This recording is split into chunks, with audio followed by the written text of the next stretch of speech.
राधे राधे आप सभी को। जो भी ये वीडियो देख रहे हैं उन सब पर राधे श्याम की कृपा बनी रहे। तो क्या आप सब लोग जानते हैं कि वृंदावन में भी कुंभ मेले का आयोजन होता है? अगर आप नहीं जानते हैं तो इस वीडियो के माध्यम से आप जान जाएंगे।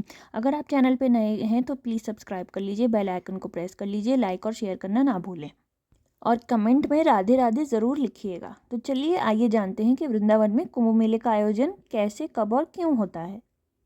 हरिद्वार महाकुंभ में नागा साधु जो शैव संप्रदाय से होते हैं उनका अधिक आधिपत्य रहता है। ऐसे में एक दो बार वैष्णव साधुओं से उनके बीच मतभेद की बातें भी सामने आती रहती हैं। हालांकि इसे लेकर भ्रम अधिक है। हरिद्वार में कुंभ लगाने से पहले वैष्णव साधक वृंदावन में एकजुट होकर हरिद्वार के लिए रवाना होते थे।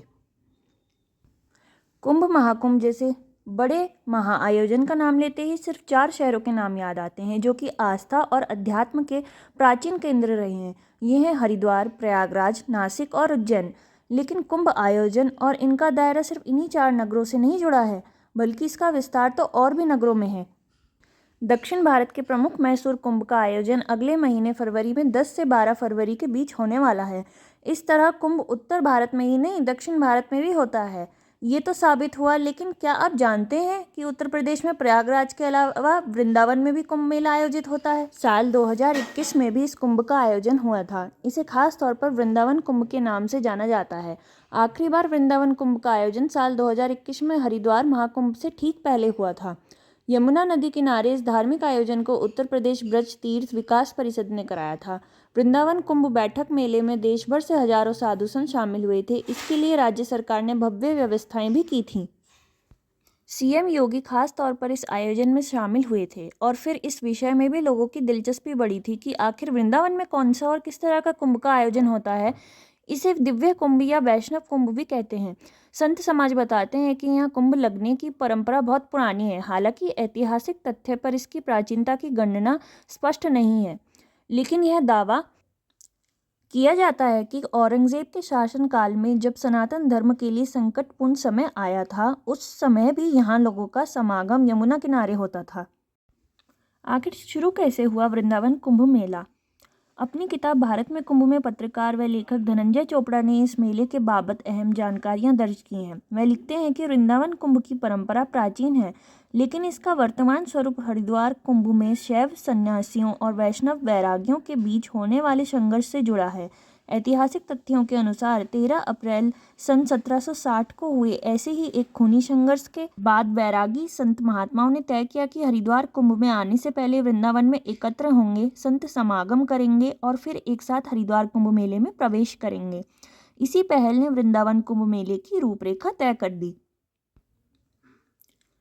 हरिद्वार ने पहले वृंदावन में आयोजित होने वाली कुंभ मेला बैठक का रोचक इतिहास रहा है। यहाँ कभी हाथियों से के रेले निकला करते थे। इसके अलावा संतों की विशेष सवारियां भी होती थीं। वृंदावन के लिए ये हाथी साधु संतों के बीच कौतूहल का विषय बनते थे। इसकी भव्यता भी अन्य कुंभ मेले की तरह थी। वृंदावन कुंभ में केवल वैष्णव साधु संत के तीनों अनी अखाड़े भाग लेते हैं।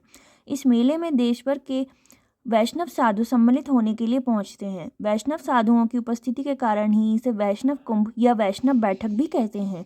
वैष्णवों की मान्यता है कि यमुना नदी की प्राचीनता गंगा नदी से अधिक है। यमुना नदी को भगवान कृष्ण की पत्नियों में से एक माना जाता है। यही वजह है कि यमुना तट पर लगने वाले वृंदावन के कुंभ को देवलोक के कुंभ या दिव्य कुंभ के नाम से भी पुकारते हैं। आइए अब जानते हैं कि इसकी पौराणिक कथा क्या है। इस कुंभ की मान्यता को लेकर कुछ पौराणिक संदर्भ भी दिए जाते हैं। भागवत पुराण के अनुसार पक्षीराज गरुड़ अमृत कलश लेकर उड़ते हुए यहाँ पहुंचे और यमुना तट पर स्थित कदम्ब के वृक्ष पर कलश रखकर विश्राम करने लगे। इस दौरान कुछ बूंदें छलककर यहाँ गिर गईं। यहाँ यह कदम्ब वृक्ष स्थित है। उसके आसपास ही कुंभ मेले का आयोजन किया जाता है। अमृत की बूंदों ने इस वृक्ष को अमर बना दिया। साधु संत बताते हैं कि इसी स्थान पर कदम्ब के पेड़ के पास एक कुंड था जहाँ कालिया नाग रहता था। उसके विष के प्रभाव से आसपास के सभी पेड़ पौधे मुरझा गए थे और वातावरण भी दूषित हो गया था। कहते हैं कि जब श्री कृष्ण ने कालिया नाग का दमन करके उसे यहाँ भगाया, तब उसके विष के प्रभाव को समाप्त करने के लिए स्वर्ग से अमृत लाने का आदेश दिया था और यमुना के जल को शुद्ध कराया था। इस कहानी से यमुना नदी का महत्व और बढ़ जाता है और यह मान्यता भी यहाँ कुंभ मेले के आयोजन का आधार बनती है। बसंत पंचमी के दिन मंत्रोच्चार के साथ धर्मध्वजा की स्थापना होती है और इसी के साथ लगभग 40 दिनों तक चलने वाले कुंभ मेला प्रारंभ हो जाता है। पहला शाही स्नान माघ पूर्णिमा के दिन, दूसरा फाल्गुन एकादशी के दिन और तीसरा फाल्गुन पूर्णिमा अमावस के दिन होता है। इसके बाद रंगभरनी एकादशी आती है, जिसके स्नान के बाद मेले का समापन होता है। यहाँ के बाद सभी वैष्णव संत हरिद्वार कुंभ के लिए वहाँ चले जाते हैं। अगर आपको वीडियो पसंद आया तो लाइक कर लीजिए, शेयर कर लीजिए और सब्सक्राइब पे क्लिक कर लीजिए। Thank you.